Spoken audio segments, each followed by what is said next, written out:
ब्रह्मा वरुणेन्द्र रुद्र मरुता स्तुवन्ति दिव्यैस्तवे। ओम नमः शिवाय। ओम हर हर महादेव। श्री स्वस्थानी देव्यै नमः। माघ मास महात्म्य अंतर्गत स्वस्थानी व्रत कथा श्रवण गरिरहनुहुने सम्पूर्ण देश तथा विदेशमा रहनुहुने आमा दिदीबहिनीहरू, सम्पूर्ण व्रतालु मातृशक्तिहरू, बुबा दाजुभाइहरू, तपाईँ र तपाईँका सम्पूर्ण परिवारहरूमा आज 5औं अध्यायको कथा श्रवण गराउनु पूर्व सर्वप्रथम जय श्री राधे, जय श्री कृष्ण अर्पण गर्दै आउनुहोस् माघ मास अनि स्वस्थानी जगदीश्वरीको उपासना आराधना हामीले आफआफ्नो श्रद्धा भक्ति भावका साथमा गर्दछौँ, गरिरहेका छौँ।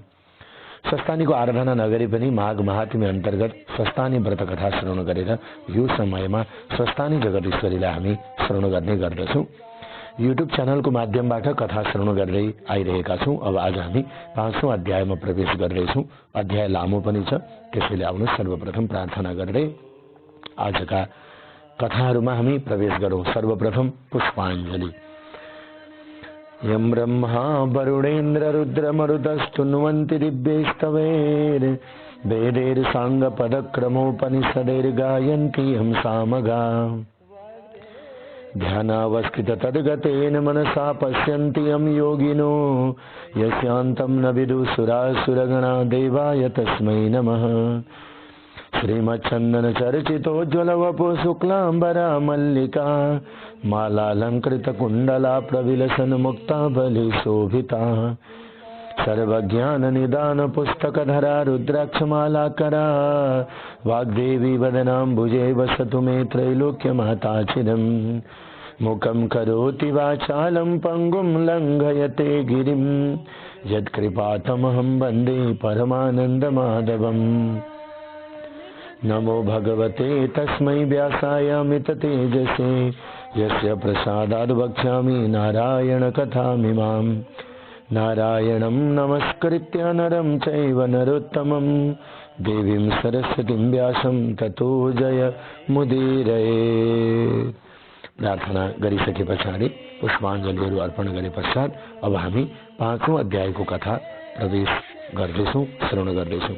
हिजो हामीले 4औं अध्यायमा सतीदेवीको विवाह वर्णनम नाम श्रवण गर्यौं।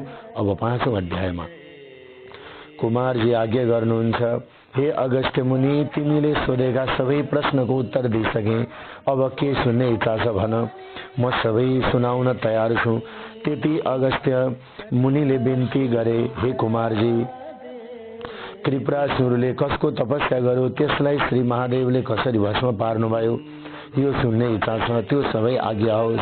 यस्तो मुनिको प्रश्न सुनेर कुमारजी आज्ञा गर्नुहुन्छ, हे मुनि, अघि विष्णु भगवानले हिरण्यक्ष नाम गरेको दैत्यको वध गर्नुभयो अनि समस्त दैत्यहरू दुखी भएर खेद गर्न लागे।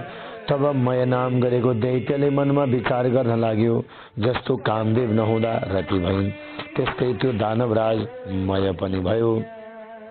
अनि बलवान तारकाक्ष र विद्युत प्रभा नामका आफ्ना मित्र समेत लिई मयले कठोर तपस्या गर्न लाग्यो। ती तीनैजना दैत्यहरू माघ पुसको जाडोमा हिमालयमा गई तपस्या गर्दथे। वैशाख जेठको घाममा पञ्चाग्नि तापी गर्मी प्रदेशमा तपस्या गर्दथे। यस्तै प्रकारले तपस्या गर्दा गर्दा 10,000 वर्ष बिताए। तिनका देहमा केवल हाड छाला मात्र बाँकी रह्यो। फेरि ती ठूलो सुखबाट पनि वञ्चित भए। तै पनि तिनीहरू सूर्य जस्तै तेजिला देखिन लागे। तिनको तपस्याले ब्रह्माजी प्रसन्न भएर ती तीनैजनाको सामुन्नेमा पुगी नम्र स्वरले आज्ञा भयो, हे दैत्यहरूमा श्रेष्ठ भएका वीर हो, तिमीहरूको तपस्याले म प्रसन्न भए। जे इच्छा छ सो वरदान माग। ब्रह्माजीको त्यस्तो वचन सुनेर साष्टाङ्ग दण्डवत गरी केवल घुँडाले मात्रै भूमिमा स्पर्श गरी हात जोडेर बिन्ती गरे, हे प्रभु, हजुर प्रसन्न हुनुहुन्छ भने हामीलाई अवध्यत्व कहिल्यै नमर्ने वर दिनुहोस्, बल पराक्रम पनि ठुलो होस्। फेरि विमान समान जो हामी 3 पुर बनाउनेछौँ त्यसमा मनुष्यको गति नहोस्, कोही पनि पुग्न नसकोस्, हामी ठूला बलवान हौं, यही वरदान दिनुहोस्। ती दैत्यहरूले यस्तो वर मागेको सुनि ब्रह्माजी आज्ञा गर्नुहुन्छ, हे दैत्य हो, त्यस्तो अवध्य वरदान दिन म असमर्थ छु, किनभने मृत्युको अवकाश राखेर अर्को वर माग म दिन्छु, यसमा अन्यथा नमान। ब्रह्माजीको त्यस्तो आज्ञा सुनेर मैले फेरि बिन्ती गर्यो, हे प्रभु, अघि मैले भने जति सबै कुरा होस्, मृत्युलाई ती मैले बनाएका पुरहरू एकै क्षणमा रहने छैनन्। जब 10,000 वर्ष पुग्लान् तब ती पुरको केवल आधा निमेषसम्म मात्र मेल होस् र त्यही आधा निमेषभित्र जो एक बाणले ती तीनै पुरलाई नष्ट गर्न सकोस्, त्यही पुरुष हामीलाई मार्न सकोस्।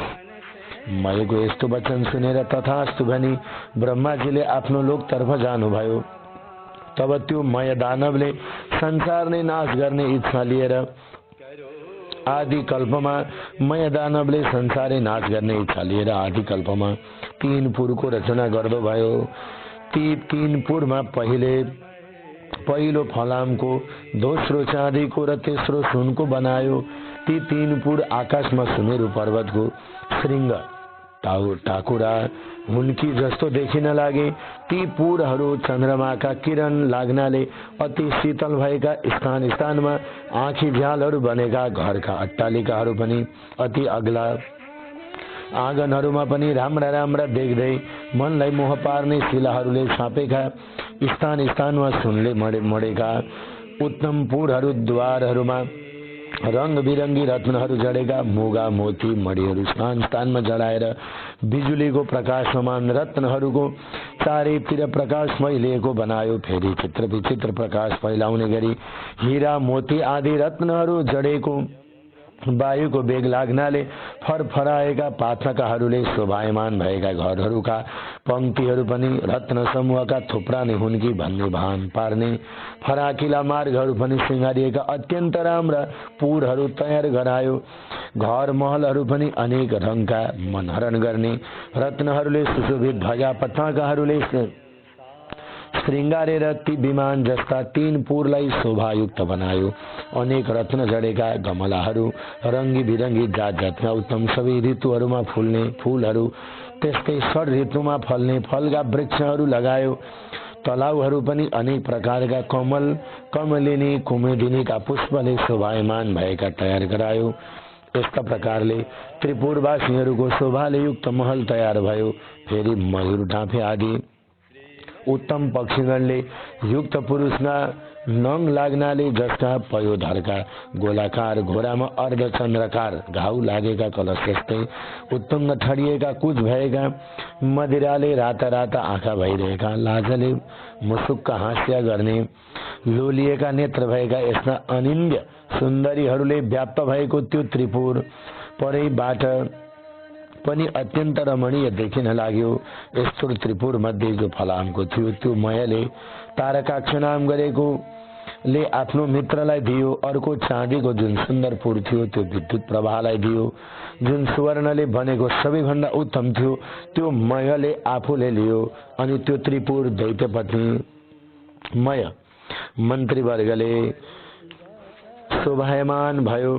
त्यो दैत्यराज आफ्ना शत्रुहरू र तिनका सेनाहरूलाई परास्त गरेर आफ्ना हितैषी ब्राह्मण वर्ण र भृत्य वर्गले शहीद भएर आफ्ना सुन्दर स्त्रीहरूलाई साथमा लिइरहँदा स्वर्गभन्दा पनि बढ्ता सुख भोग गर्न लागे। अनि तिनै लोकका आनन्दलाई ध्वंस गर्न लागे। साथै अभिमानले भरिएका देवताहरू मनमा ठान्न लागे, तिनीहरूलाई मार्न लागे र देवताहरूलाई दुःख दिन लागे। उनका बगैँचाका असल असल वृक्ष बिरुवाहरू उखेली फाल्न लागे, केही आफ्ना बगैँचामा सार्न लगाए। यसरी देवताहरूलाई दुःख दिएको निकै समय व्यतीत भयो। तब तिनीहरू देखि सबै देवताहरू क्रोधित भएर ब्रह्माका सामु गए। त्रिपुर निवासी दैत्यहरूको सारा अन्याय उपद्रवहरू विस्तार गर्दा भए। अनि ब्रह्माजीले समस्त देवताहरूलाई शान्त गराई आज्ञा भयो, हे देवगण हो, त्रिपुरासुर दैत्यले बडो बलवान छ। तिमीहरूद्वारा तिनीहरूको नाश हुन सक्दैन। तसर्थ नारायण आदि सकल देवता महादेवको शरणमा जाउँ, उनीले हाम्रो उद्धार गरिदिन्छन्। उनै उनैले हाम्रा शत्रुति दैत्यहरूको अवश्य नाश गर्नेछन्। ब्रह्माजीको यस्तो हितकारी वचन सुनेर स्वीकार गरी ब्रह्मा विष्णु इन्द्र यम चन्द्र कुमेर वायु समेत सबै देवता ब्रह्मालाई अघि लगाई कैलाश पर्वतमा पुगे। त्यहाँ महादेवको दर्शन पाई हात जोडेर स्तुति गर्न लागे। हे पिनाकधारी, हे चन्द्रमौले, हे त्रिलोकेश, हे अमित पराक्रमी, हजुरलाई कोटि कोटि नमस्कार छ।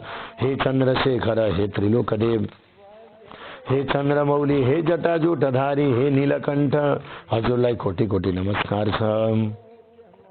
संसारलाई शरण लिने, नन्दीलाई वर दिने देवताको पनि देवता यसमा हजुरलाई कोटि कोटि नमस्कार छ। थोरै सेवाले पनि प्रसन्न भएर वर दिने यज्ञका मालिक, हिमालयमा निवास गर्ने यस्ता हजुरलाई कोटि कोटि नमस्कार। योगीहरूले सदैव ध्यान गरिने, जगतको वैभवलाई तुच्छ ठान्ने, धर्ममा दृढ रहने, दिशारूपी वस्त्र धारण गर्ने, भक्तलाई वर दिने ब्रह्माण्डका धाता विधाता यस्ता हजुरलाई कोटि कोटि नमस्कार। सूर्य चन्द्र वायु आदि गरेका देवताको सृष्टि र पालन गर्ने यस्ता हजुरलाई कोटि कोटि नमस्कार। सूक्ष्म भन्दा पनि अति सूक्ष्म काल स्वरूप नित्य स्वरूप धारण गर्ने यस्ता हजुरलाई कोटि कोटि नमस्कार। पर भन्दा पनि पर ब्रह्म स्वरूप शंकरलाई कोटि कोटि नमस्कार। सारा ब्रह्माण्ड धारण गर्ने सूर्य चन्द्र वायु अग्नि जल एवं आकाशको रचना गर्ने यस्ता हजुरलाई कोटि कोटि नमस्कार। हे सौम्य, हे पुरुषोत्तम, हे वपुष्मान, त्रैलोक्यको सृष्टि स्थिति संहार गर्ने यस्ता हजुरलाई कोटि कोटि नमस्कार। पुष्पाको दाँत भाँच्ने, दक्षको यज्ञ नाश गर्ने, कामदेवलाई भस्म पार्ने यस्ता हजुरलाई कोटि कोटि नमस्कार। सुरासुरका उत्पन्न कर्ता, यज्ञका हर्ता धर्ता, हे शिखण्डिन, हे नीलकण्ठ, हजुरलाई कोटि कोटि नमस्कार। निरन्तर सुधा स्वरूप पार्वतीका भर्ता, गणेश कुमारका पिता, हजुरलाई कोटि कोटि नमस्कार। सदा मोक्ष रूप वरदान दिने हे देवेश्वर, हे ब्रह्मात्मन, हे वरदाता, हजुरलाई कोटि कोटि नमस्कार। हे योगेश्वर, हे चण्डीश्वर, हे रुद्र, हे सर्व, हे शम्भो, हे भीम, हे ईश्वर, हजुरलाई कोटि कोटि नमस्कार छ। हामीदेखि प्रसन्न हुनुहोस्। यस्तो देवताहरूले काँतर भएर स्तुति गरिरहेको सुनि तिनका मनमा भाव जाने, उनीहरूका मनको भाव जानी आज्ञा गर्नुभयो। हे देवता हो, जो इच्छा छ सो वर माग, मैले नदिने संसारमा केही वस्तु छैन, म इच्छा पूर्ण गर्न तयार छु। जे इच्छा छ निशंक भएर माग। यस्तो महादेवको आज्ञा सुनि प्रसन्न भएका देवताहरूले विनम्र स्वरमा बिन्ती गरे, हे प्रभु, ब्रह्माको वरले उन्मत्त भएका माया आदि गरेका दानवले हाम्रा उर्वशी मेनका आदि अप्सराहरूलाई बल जपत लुटेर लगे। नन्दनवनका असल असल बोट बिरुवाहरू पनि कति कति उखालेर नाश गरे, कति कति आफ्ना घरमा ओसारे। देवताको नाश गर भन्दै हामीलाई अनेक तरहको कष्ट दिइरहेका छन्। अमरावतीबाट पनि हामी निकाल्यौं भगवान ती दैत्यहरूको संहार गर्न। ब्रह्मा विष्णु पनि सामर्थ्य छैनन्। हे ईश्वर, अब जसरी हामी देवताहरूको भलो हुन्छ सोही वरदान बक्सियोस्। त्यति सुने शिवजीले फेरि भन्नुभयो, हे देवता हो, तिमीहरू मेरो रुद्र तेजको एक अंश धारण गरी रुद्र तेजोमय रूपले ती दानवहरूको संहार गर। शिवजीको त्यस्तो वचन सुनि देवताहरूले फेरि विन्ती गरे, हे भगवान, हामी हजुरका तेजको 1000 अंशको एक अंश पनि धारण गर्न समर्थ छैनौं। रुद्र तेज धारण गर्ने कुरा त परै रहोस्, हेर्ने शक्तिसम्म पनि हामीमा छैन। हे प्रभु, हामी उप प्रसन्न भएर त्यो अजेय त्रिपुरासुरलाई स्वयं संहार गरी बक्सनुहोस्। ब्रह्माजीको वरदान अनुसार दिव्य 10,000 वर्ष बिते पछाडि आधा निमेष त्रिपुरको मिलन हुन्छ अनि उही आधा निमेष भित्रमै त्यो त्रिपुरलाई जसले एकै बाणले भस्म पार्ला उसैद्वारा ती दैत्यहरूको संहार होला, अन्यथा तिनीहरूको मृत्यु हुने छैन। हे शशिशेखर, हामीदेखि प्रसन्न भई पापिष्ट त्रिपुरासुरको नाश गरी बक्सियोस्। देवताहरूको यस्तो प्रार्थना सुनि शिवजीले फेरि आज्ञा भयो, हे देवता हो, त्यस्तो अभेद्य त्रिपुर छ भने तिमीहरूको हितको निमित्त म एउटा बाणले ती तिनैपुरलाई भस्म पारिदिनेछु। त्यस्तो अझै दानवहरूको साथमा युद्ध गर्दा मेरो शक्ति थाम्न सक्ने हिमालय समान मेरो निम्ति एउटा रथ तयार पार अनि म युद्धमा जानेछु। महादेवको यस्तो आज्ञा सुनि प्रसन्न भएका देवताहरूले प्रणाम गरेर हवस् भनी तत्काल विश्वकर्मालाई डाकी महादेवको निमित्त समस्त देवता रूपी अवयव भएको सुवर्णमय रथ तयार पारे। त्यस रथका दुवै पाङ्ग्रा सूर्य चन्द्र भए। दक्षिण पाङ्ग्रामा 12 सूर्य भूषण बनाइयो। चक्रमा 27 नक्षत्रहरू 16 कला भूषण गराइयो। 6 ऋतु रथका दायाँ बायाँ राखिए। आकाशको गजुर र पाङ्ग्रा अड्याउने दण्ड मन्दराचल पर्वतको बनाइए। अनि यस्तै गरेर अयन र संवत्सर रथका वेग भए। 4 समुद्रहरू रथका कुण्डलिका भएर सुशोभित भए। गंगादि गरेका समस्त तीर्थहरू राम्रा राम्रा वस्त्र आभूषण पहिरी स्त्री रूप धारण गरेर हातमा सम्मरली रथमा उभिए। सारथी स्वयं ब्रह्माजी बने। ब्रह्म स्वरूप ओमकार को कोरा बनाए अनि विन्ध्याचलको छत्र निरूपण गरे। मन्दराचलको पार्श्वदण्ड बनाए। सरस्वती घण्ट भइन्। श्री नारायण अग्निबाणको टुप्पो हुनुभयो। 4 वेदहरू 4 घोडा भए अनि ताराहरू घोडाका गहना भए। हे अगस्त्य मुनि, यसरी समस्त वस्तु त्यस रथका अवयव भए। यसरी जब धनुष बाण सहित रथ तयार भयो तब पृथ्वी आकाश कम्पित पार्दै भगवान शिव त्यस रथमा आरूढ हुनुभयो। त्यस रथका अघि पछि शिवका गण शङ्कुकर्ण, चण्डेश्वर, गणेश, नन्दी आदि प्रमथ गणहरू शूल, पट्टिस आदि अनेक शस्त्रास्त्र लिएर शंख, भेरी, मृदंग आदि बाजा बजाउँदै महादेव माथि अनेक थरीका पुष्पको वर्ष गराउँदै भए। त्यस बेलाको रुद्र तेज सहन गर्न नसकी समस्त देवताहरू मोहमा प्राप्त भए। महादेवले देवताहरूको स्थिति देखि आफ्नो तेज खिची केही कम पार्नुभयो अनि देवताहरू रुद्र तेज सहन गर्नमा किंचित समर्थ भए। त्यस पछाडि नारद मुनि ती दैत्यहरू कहाँ गएर भन्न लाग्नुभयो, हे दैत्यराज, देवताहरूको स्तुतिले प्रसन्न भएका महादेव स्वयं तिमीहरूको संहार गर्न भनी आइरहनु भएको छ।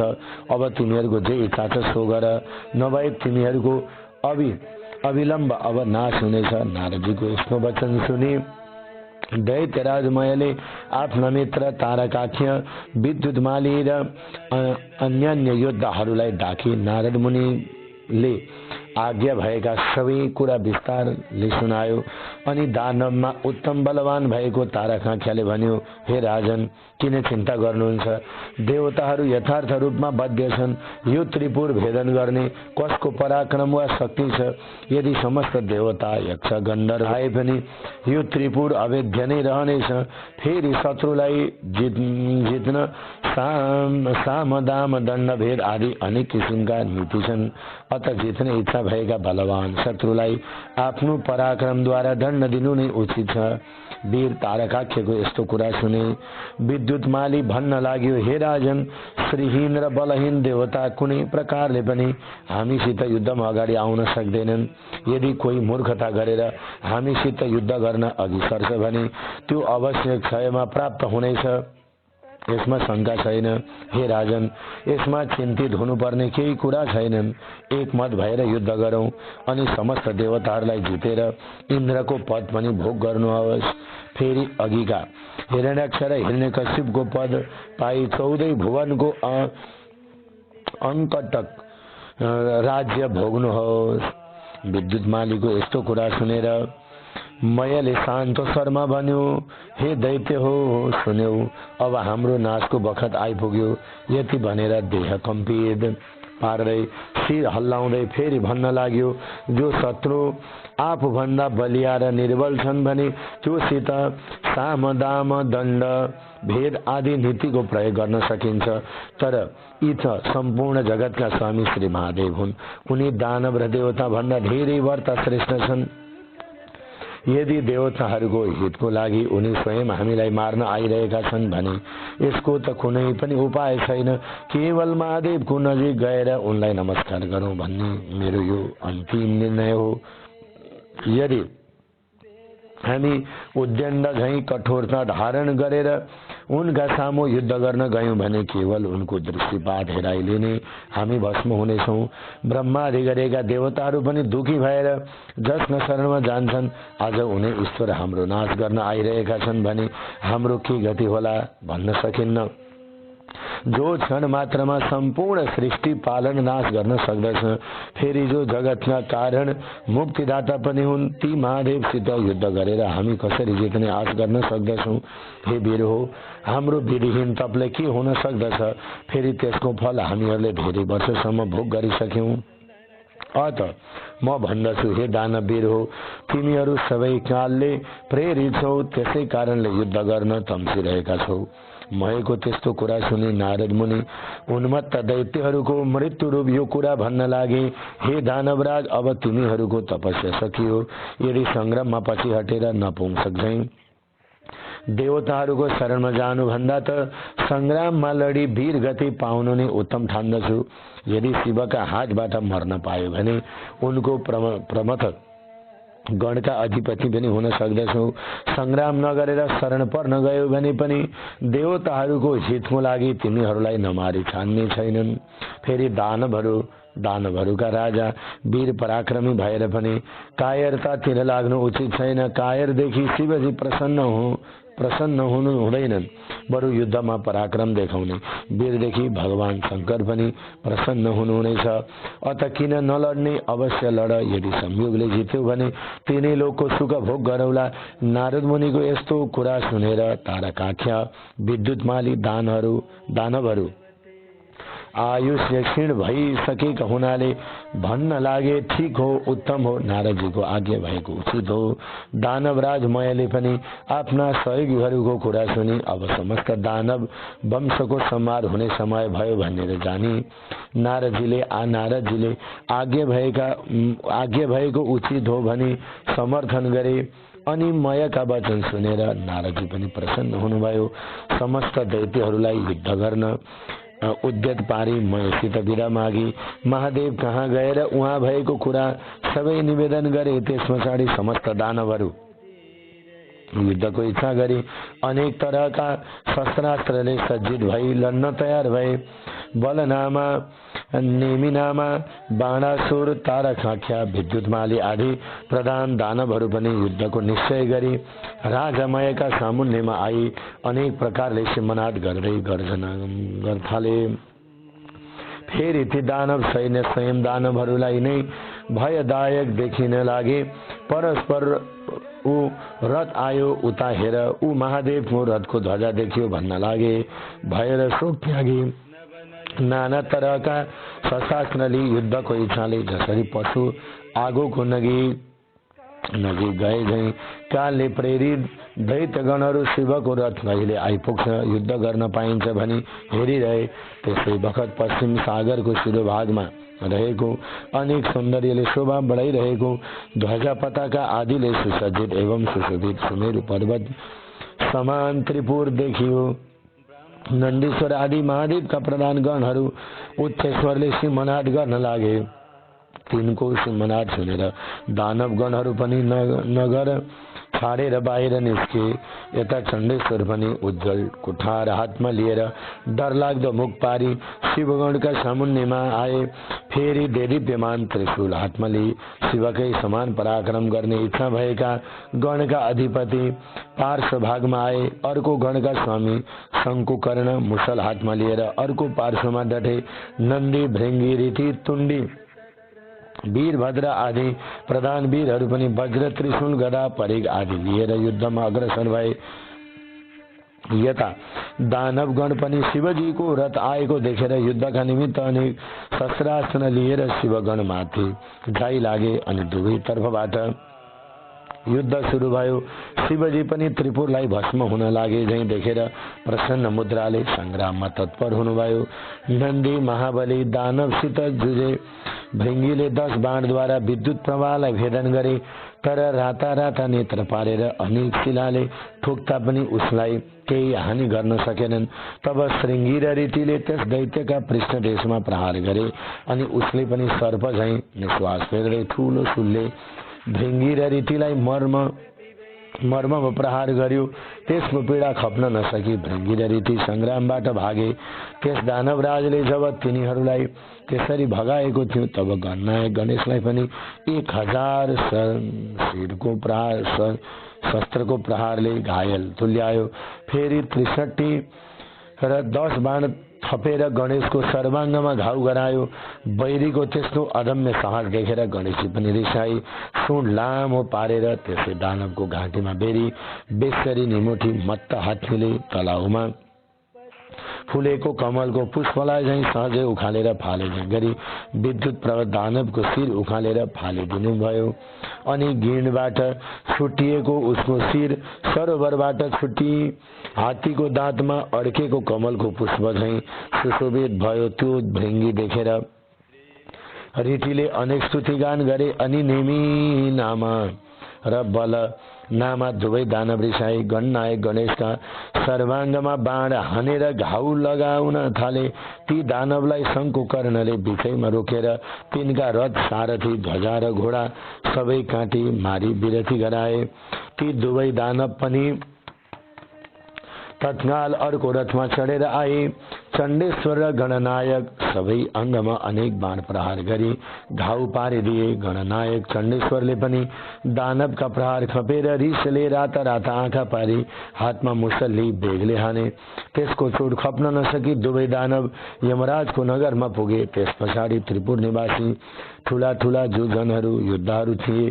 ती सबै रिसले चूर्ण भई एक साथ निस्केर वज्र त्रिशूल परेगा कुठार आदि अस्त्रले शिवजीको गणमाथि जाइ लागे। यसरी परस्पर घोर घमासान संग्राम चल्न लाग्यो।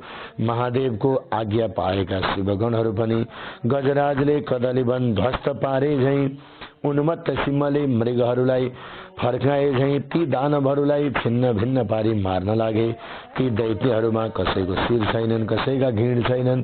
त्यस्तै युद्धमा रगतको नदी बगे झैं भयो। वायुको वेगले छिन्न भिन्न भएका मेघ झैं वज्रको चोटले धुलो भएका पर्वतका शिखर जस्तै लड्दै पश्चिम समुद्रमा गर्दै गए। जब नेमिनामा र बलनामा वीरलाई शङ्कुकर्णले मारे भन्ने सुनेपछि तारकाख्य नाम गरेको दानव रिसाएर गणनायकमाथि झम्टियो र अनेक बाण प्रहार गरेर घायल पारिदियो। तब शङ्कुकर्णले पनि त्यसको प्रहार खपेर त्यसको शिरमा मुसल बजारी उच्च स्वरले सिंहनाद गरे। अनि त्यो दानव केही बलहीन भएर गिर्ला जस्तै देखियो। अनि निर्धक्कसित त्यसको छातीमा भाला प्रहार गरेर त्यस चोटले दानव भूमिमा लड्यो। तर तुरुन्त उठेर चक्र लिई गणनायक माथि प्रहार गर्यो। अनि शङ्कुकर्णले रिसाएर साह्रै पीडा पर्ने गरी मुड्कीले हिर्काए। त्यो चोटले दानव फन्न घुमेर ढली मूर्छा पर्यो। दिव्य आयुधहरू त्याग्दो भयो। अनि त्यो चोट खप्न नसकेर मृत्युमा प्राप्त भयो। त्यसरी उसलाई गिरेको देखेर उठाई राजा मयको भवनमा लगेर सारा स्थिति सुनाउँदै अनेक किसिमले विलाप गर्न लागे।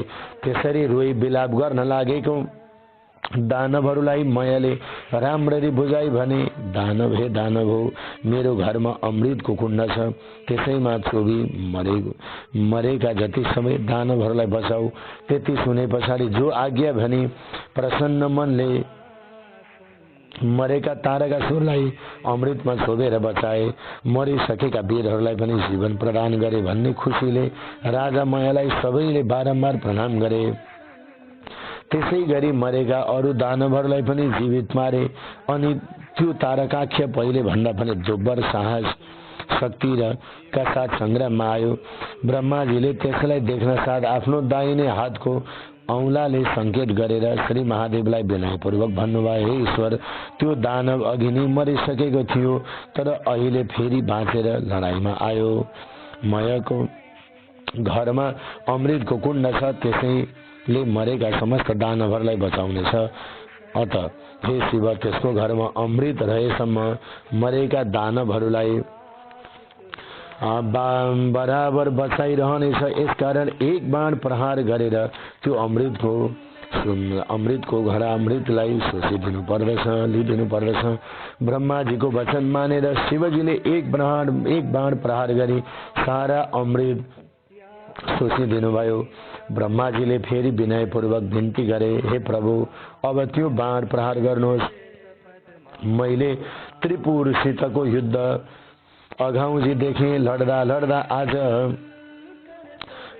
1000 वर्ष बितिसक्यो, तर त्यसको नाश हुन सकेन।